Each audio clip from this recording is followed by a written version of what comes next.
Future Hacker Life Path Future. Olá pessoal, bem-vindo de volta aqui ao Future Hacker. Papo ótimo aqui com o Luciano Delia. Luciano, conforme falado lá no primeiro episódio, agora vai ser perguntas um pouco mais longas e respostas um pouco mais objetivas, bem mais rápidas, porque assim pra gente ver se a gente consegue ter bastante temas que a gente possa abordar aqui. Então vamos lá, cara, vamos começar pelo panorama da mídia esportiva. A gente vai começar a assistir e pagar pelo conteúdo de uma maneira diferente, né? Quer dizer, a gente não vai ser mais da maneira como é hoje. Teoricamente, a gente possivelmente poderia pagar apenas por visualização à la carte.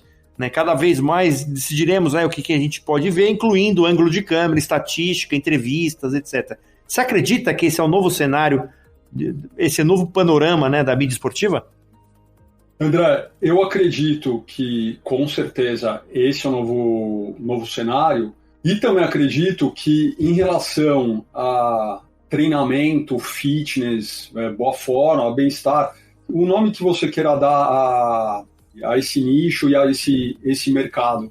Eu acredito que aí você tem uma grande oportunidade a partir do momento que exercício começar a ser encarado como entretenimento.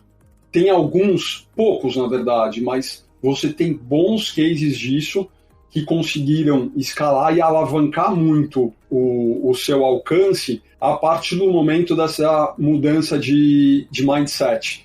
Então, por exemplo, o que na década passada, os cases de Zumba e Les Mills, onde eles tinham esse viés forte de fitness aliado ao entretenimento, e hoje o melhor case nesse sentido que é a Peloton, que atua nos Estados Unidos e está começando a atuar na Europa, eu acredito que você, a partir do momento que tem a fusão entre fitness e entretenimento, você de cara quebra várias barreiras, você começa a ter consumidores que colocam o exercício em outra prateleira, e daí a demanda e a forma com que esses consumidores vão querer pagar por isso, aí eu acredito que vão se assemelhar muito ao que eles fazem com qualquer tipo de entretenimento, que seja esportivo ou conteúdo de filmes, séries, conteúdo educacional. Então, eu acredito que essa mudança de modelo mental em relação ao que exercício, na verdade, é sofrimento e entretenimento, e essas novas formas de consumir, esse é, com certeza, um dos caminhos para aumentar muito o alcance e o número de pessoas que se exercitam de fato. Muito bom, e é engraçado que você falando isso daí, você já deu praticamente o gancho para a segunda questão, que é assim, os novos esportes, né, a gamificação, a gente ganharão um novo impulso no futuro, né, quer dizer, novos esportes, né, surgirão, enquanto alguns esportes tradicionais vão desaparecer lentamente, né, sem dúvida haverá grandes transformações aí no cenário esportivo, né. Quando eu estou falando de novos esportes, né, que surgirão, quer dizer, principalmente com a tecnologia do VR, do AR, teoricamente é uma ampla, né, de novas oportunidades surgirá, né, então assim, né, até brinca que fala que espera-se que os ex-gamers atuais se tornem os novos esportistas reais, os ex-atletas equipados com óculos de realidade virtual, etc, vão batalhar, etc. Você acredita que é essa fórmula para você atrair essa nova geração, uma geração que está mais ligada, né, ao esporte, etc, e você começa exatamente essa parte do entretenimento com o esporte? Você sabe, André, que até eu te falar, bem pouco tempo atrás, por ter me envolvido com várias modalidades esportivas ao longo das últimas 2 décadas, e enfim, desde cedo, na verdade, eu levava um negócio de esportes bem pouco a sério. Isso mudou bastante para mim quando, em 2018, a Gillette fez um projeto que consistia no seguinte: criaram 2 times de LoL, que para quem conhece esportes é um dos jogos mais League of Legends, né? Que é um dos jogos mais jogados no mundo inteiro. Enfim, você tem várias equipes profissionais, isso já funciona como um esporte global de verdade. E eles criaram um reality show onde 2 times se enfrentavam e os ganhadores, enfim, no final iam participar de um time profissional e de um campeonato mundial. Qual foi a minha interação com isso? Me chamaram para ser o preparador físico desse projeto. E aí eu pude conhecer mais a fundo como que funcionava de fato, não só as competições, quem eram os atletas e como que é o processo de treino desses caras. Quando um atleta de esporte está nesse nível, ele treina entre 10 e 12 horas por dia, todos os dias, André. Se o conceito de esporte, no fim do dia, você alcançar a proeficiência, a maior proeficiência possível e a maior destreza naquela modalidade para vencer seus adversários, você vê que uma modalidade como essa, ela preenche todos os checks em relação se é um esporte ou não. Mas a partir daí eu também acredito, que eu conversei com a turma lá, que se abre muitas janelas de oportunidade, porque um esporte como esse, ele não difere muito de outros esportes que já estão nos Jogos Olímpicos, por exemplo, como tiro ao alvo. Você tem esportes onde a performance cognitiva, que está ligada à forma como você processa a informação, a tua velocidade de aprendizagem, memória, atenção, vigilância, raciocínio, rápida solução de problemas, tudo isso, André, está diretamente impactado se você tem um programa de treino global. Isso quer dizer o quê? Que além da atividade específica, você tem um programa de condicionamento físico específico para aquele esporte, você coma, durma, como atleta de alto rendimento. Tem uma janela gigante de oportunidade para essa nova geração que quer se envolver com esses esportes, de dizer que ele não é um jogador de videogame, ele é um atleta. Se você quer ser um atleta melhor, a fórmula é universal. Você tem que treinar mais, se condicionar mais, comer melhor, dormir melhor do que todos os seus adversários. Então, não só eu vejo isso como, enfim, um esporte verdade, como um futuro, mas também vejo uma grande oportunidade de engajar essa galera mais nova em um programa, sabe, de saúde, bem-estar, onde o esporte, com certeza, é um vetor de transformação para isso. Legal, então você acredita um pouco nessa previsão que alguns falam que a partir de 2028, teoricamente, os esportes eletrônicos vão se tornar, assim, vai ter o status olímpico. Você acredita nisso? Eu acredito, André, porque no fim do dia, qualquer competição esportiva, seja a Olimpíada, a Copa do Mundo, o NBA, isso é entretenimento, né? E entretenimento, para ficar de pé, depende de fãs. Eu acredito que a força dos fãs vão colocar cada vez mais esses novos esportes na agenda de Jogos Olímpicos, onde no passado você não imaginava as coisas acontecendo. Eu acredito que um bom exemplo já são agora os Jogos Olímpicos de Tóquio, onde você vai ter surf, skate, coisas que estavam só nos X Games há pouco tempo atrás, e hoje, em função disso, da audiência, do poder dos fãs, está sendo colocado na agenda do dia dessas competições. Legal, Luciano. Deixa eu fazer uma outra questão aqui a respeito até dessa parte de Big Data, né? Quer dizer, né, hoje você vê, né, tem muitos contratos, né, que são feitos por agentes, etc. Você acredita que num futuro próximo pode, assim, os atletas vão estar em plataformas, né, de Big Data, onde efetivamente eles podem ter o controle da oferta, assim, né, por exemplo, né, um jogador de futebol, ele vai saber exatamente qual é a condição que ele está, etc. E teoricamente fazer uma conexão diretamente com os clubes sem precisar intermediário? André, como todo negócio, a tecnologia e acho que o comportamento de todos os stakeholders hoje cria uma tendência de eliminar os intermediários. Esse é o primeiro ponto. Eu já vi, tem conhecido meu, eu já vi outras coisas surgindo num formato de marketplace de atleta. Você entra lá no marketplace, coloca todos os seus dados, todas as informações e fica disponível para todos os clubes de futebol do mundo terem a visibilidade, acesso àqueles dados. Com certeza, a partir do momento que essas plataformas começarem a florescer e se tornarem mais robusta, eu acredito que o next step vai ser com certeza ter lá, além daqueles dados que já estão, como os melhores lances, enfim, aquelas coisas que antes o empresário levava para o clube, você tem um raio-x completo do atleta.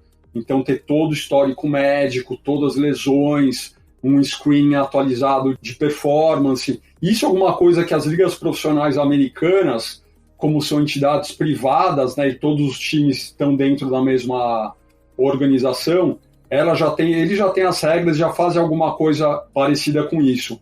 E eu vejo que, com certeza, esse é um caminho que o esporte aí de alto rendimento, e principalmente as modalidades que movimentam muito dinheiro, elas vão seguir nesse caminho, porque, no fim, o atleta é um investimento, né?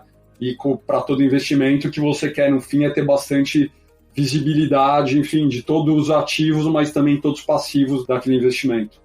Perfeito. Luciano, outra questão aqui, é uma questão que, na verdade, eu fiz uma entrevista com a Silvia Piva, que é uma advogada, e ela de futuro, é muito interessante, né? Foi um papo ótimo aí, se tiver oportunidade. Eu ouvi. Ela é ótima, né? E aí a gente estava falando um pouco, né, da parte de diversidade. Como é que as empresas estão conseguindo se adaptar a esse novo momento que nós estamos vivendo, onde assim, você tem mudança de sexo, quer dizer, né? Tanto é que eu falei isso na entrevista para ela, que tem um presidente de um banco que estava se queixando, né, teoricamente, uma pessoa que eu conheço, falando assim, cara, eu tenho 10 pessoas que querem mudar de sexo na minha empresa, num banco, num grande banco. Qual o crachá que usa? Qual o banheiro que usa, né? Tem questões assim, né? Eu imagino isso pro esporte, cara. Porque no esporte, quer dizer, como é que você consegue fazer integração e aceitar toda essa diversidade, mas sabendo que existe a composição genética diferente? Como é que eu consigo aceitar uma mulher trans ou um cara trans dentro de uma competição? Isso aí está sendo discutido pelos órgãos, pelas empresas ou todo esse ecossistema dos esportes? André, nessa pergunta, é uma pergunta super interessante e atual, né? Eu acredito que você tem duas questões que são bem relevantes para o momento que nós vivemos. Primeiro, o relacionamento que as marcas, e daí eu me coloco também como uma marca que atua nesse ecossistema, elas têm como elas se relacionam com essa nova realidade, para usar um termo, enfim, já batido com esse novo normal, né?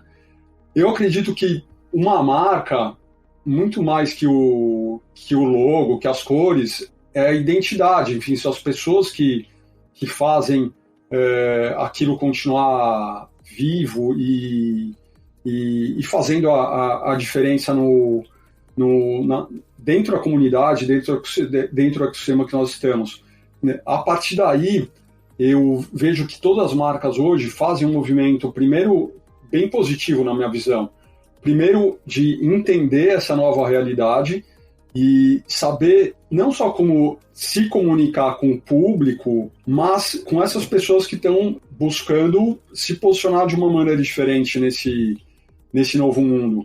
Hoje em dia, eu acredito que toda marca tem não só a oportunidade, mas tem a obrigação de verdade de trazer essas questões à tona, criar uma mensagem onde dentro dela está embarcada essa diversidade, essa necessidade de mudança, falar contra o preconceito e entender que tanto o esporte quanto o treino, eles têm que ser ferramentas sempre de inclusão, nunca ferramentas de exclusão. E, na minha opinião, André, uma das melhores ferramentas, se não a melhor, de inclusão, que seja social, eu estou falando não só socioeconômica, mas social, é o esporte. Porque o esporte é tão democrático que dentro de um campo, dentro de uma quadra, dentro de um ringue ou um tatame, o que vai fazer a diferença não é a cor, não é a raça, não é a preferência sexual, é a performance naquele momento. Então, eu acredito muito que o esporte, visto como uma ferramenta de inclusão e todas as marcas se posicionando dessa maneira, é uma ferramenta incrível para trazer não só essa discussão à tona, mas colocar todo mundo numa agenda positiva. Eu acredito que esse é um ponto. Agora, a segunda questão que vem à tona com essa discussão é uma questão prática em relação a quem pode competir em que categoria. Qual que é o conceito básico de esportes que dividem os atletas em categorias de peso? É você criar um critério igualitário para colocar essas pessoas dentro de um playing field, dentro de um ambiente de jogo justo e equilibrado. Então, por exemplo, se você vai assistir um UFC, é um bom exemplo disso. Por que você tem categorias de peso? Porque você não quer um atleta de 66 quilos competindo com um atleta de 110 quilos. Por que no UFC você tem categorias masculinas e femininas? Porque você não quer um homem lutando com uma mulher.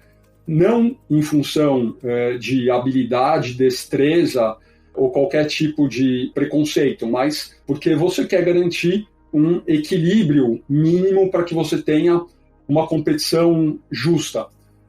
Se você começa a ter atletas trans competindo em modalidades onde principalmente força física e explosão são fatores determinantes, você não cria um ambiente de competição justo.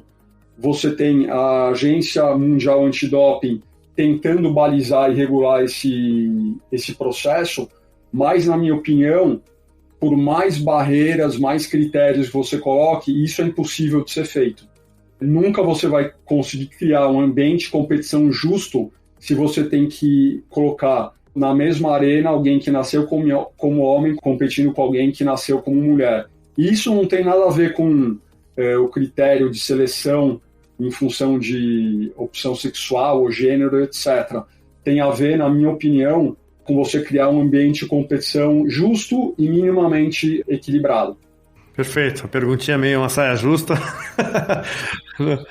Não é saia justa. Eu acredito, André, que essa é uma discussão uma discussão super atual, vai estar cada vez mais presente no nosso dia a dia, e isso tem que ser discutido por quê?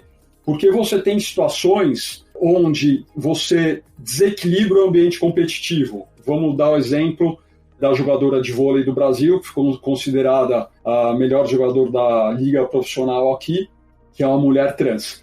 Isso, independente de opinião, o fato é que isso desequilibra o ambiente competitivo. É o que a ciência diz. Essa discussão, eu acredito que ela é válida até onde o ambiente competitivo é desequilibrado. Agora, quando você começa a colocar atletas em risco, como é o caso de MMA, boxe, artes marciais, aí eu acredito que você tem que colocar essa discussão em outra seara. Eu acho que a discussão é válida, mas colocando a minha opinião, baseando em dados e bastante em bom senso, André, eu acredito que essa é uma transição que não faz sentido. Perfeito. Luciano, tem uma última questão aqui. Esse papo está muito bom e obrigado pela resposta aí, a resposta bem completa, porque é exatamente isso que eu queria, não só do ponto de vista das marcas, mas do lado de competição, eu acho que você respondeu. Agora a questão dessa nova geração, cara, uma geração que a gente percebe, né, essa daí que nasceu, sei lá, depois do 2000, 2010, assim, né, teoricamente é uma geração um pouco mais colaborativa, quer dizer, mais... Você acredita que, assim, a competição dos esportes, né, você acredita que num futuro, cara, ainda tem esse espaço versus cada vez mais a gente percebe que é uma geração que está ligada mais à parte de colaboração, ou seja, é muito mais corrida de bastão do que a corrida sozinha. Você acredita que essa competição ainda, né, eu ganhar de você, teoricamente, isso ainda é uma coisa latente ainda que vai estar no futuro, ou vai ser mais ou menos que nem um golfe, né, que você tem my cap, né, quer dizer, eu teoricamente tenho que vencer as minhas barreiras? André, eu acredito que essa mudança de comportamento é bem latente. Eu tenho um casal de filhos de 21 e 19 anos, então eu acompanho bem, enfim, essa mudança de comportamento dessa geração, eu acompanho em tempo real, né? A mudança de comportamento dessa geração em relação à minha. Como tudo na vida, eu acredito que você tem a metade cheia e a metade vazia do copo. Eu com certeza acredito que essa é uma geração mais afeita à colaboração, tem uma cabeça mais aberta, funcionam melhor dentro desse modelo mental, acho que mais seamless, mais natural para eles. Por outro lado, aí olhando a metade vazia do copo, eu com certeza acredito que essa é uma geração que é mais avessa à competição, mais avessa a enfrentar e buscar as dificuldades que te funcionam para frente. Eu, por exemplo, acredito que esse modelo, que é presente hoje em várias modalidades, onde toda criança que participa, todo adolescente que participa, ganha uma medalha de participação. Isso eu acredito que é um grande desserviço para a formação dessa nova geração, porque no mundo real não é assim que a vida acontece, né? Tem vários estudos recentes que podem chamar ou de vício de internet ou vício em dopamina, etc. Você tem bons indicadores hoje e bons trabalhos publicados que o tempo em frente a uma tela diminuem, por exemplo, em jovens, a produção de testosterona a níveis bem consideráveis, o que impacta diretamente esse comportamento, que é diferente de, não só da nossa geração, mas de algumas gerações atrás, onde o jovem, principalmente, tinha que estar apto e pronto ou para caçar, ou para ir para a guerra, enfim, vencer barreiras muito maiores que aquelas que são apresentadas hoje. Para essa nova geração, o grande desafio é criar um equilíbrio entre esses dois estados, entre esses dois mindsets. Essa questão de colaboração, de ter uma mente mais aberta, de dar importância mais a esse aspecto socioafetivo das atividades, mas, por outro lado, contrabalançar isso de uma maneira com atividades, e com esporte, com treino, enfim, com estilo de vida que te coloque pronto para enfrentar tudo que você precisa no seu dia a dia. Eu concordo também contigo, e eu vi até uma vez uma entrevista com uma psicóloga chinesa falando um pouco sobre isso. Quer dizer, o quanto que a nova geração, eles não têm a frustração, né? Quer dizer, assim, até sexual, assim, sabe? De tentar conhecer uma menina, etc. Quer dizer, de tomar um toco, coisa que a gente tomava na nossa época. Quer dizer, então, assim, como ele tem pequenos prazeres instantâneos, né? Na tela, isso vai tirando um pouco exatamente essa potência dele de enfrentar alguns desafios, né? Concordo em gênero, legal. Eu vi isso aí bem atento, exatamente. Não nada contra o esporte, muito pelo contrário, mas, assim, aquele exagero, né? O exagero de ficar, né, 12, 15 horas, né? No Japão chamam de otaku, né? O cara que fica 24 horas jogando, né? E alguns até morrem aí. Bem, Luciano, eu queria agradecer pra caramba, cara, a tua presença, você é um super especialista aí, né? A gente tem já um contato, né, constante aí. Eu queria que você deixasse as suas considerações finais aqui e te agradecer novamente aí. André, adorei o papo. Cara, sempre é muito bom falar com você. Sempre aprendo bastante.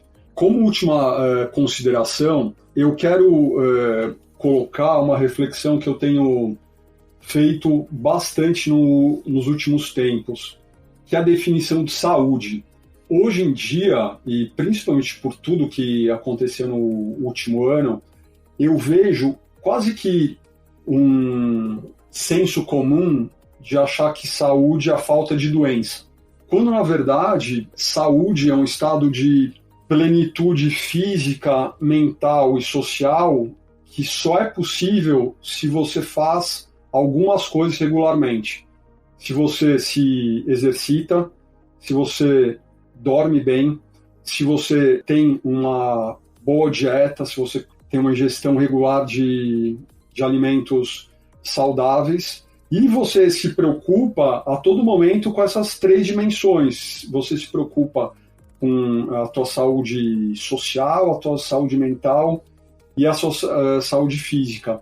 Hoje, André, você tem no Brasil, no máximo, sendo bem otimista, 20% da população que é fisicamente ativa, faz qualquer coisa. Se você for olhar para quem pratica exercício, que é aquela atividade física orientada com propósito, de maneira regular, esse número chega aí no máximo a 5%. Olhando para o futuro, aproveitando que eu estou no Future Hacker, que acho que esse é o olhar apropriado, eu acredito que nós temos muitas oportunidades, mas desafios enormes para engajar essas pessoas que não se movimentam, mas que no fim do dia precisam se movimentar muito e muito mais. Então, o Core 360 nasceu com essa missão e eu acredito que nesse momento nós temos as pessoas certas, nós temos as melhores intenções e muita força de trabalho e força de vontade para ajudar esses milhares e milhares de profissionais que estão conosco a se transformar nos verdadeiros agentes de transformação desse ecossistema de saúde e bem-estar, porque nossa sociedade, mais do que nunca, precisa disso. Perfeito. Nada adianta falar de longevidade se nós nos preocupamos hoje com a nossa saúde, né? Luciano, obrigado, cara. Até a próxima. Valeu, André. Até, abraço. Future Hacker. Life. Path. Future.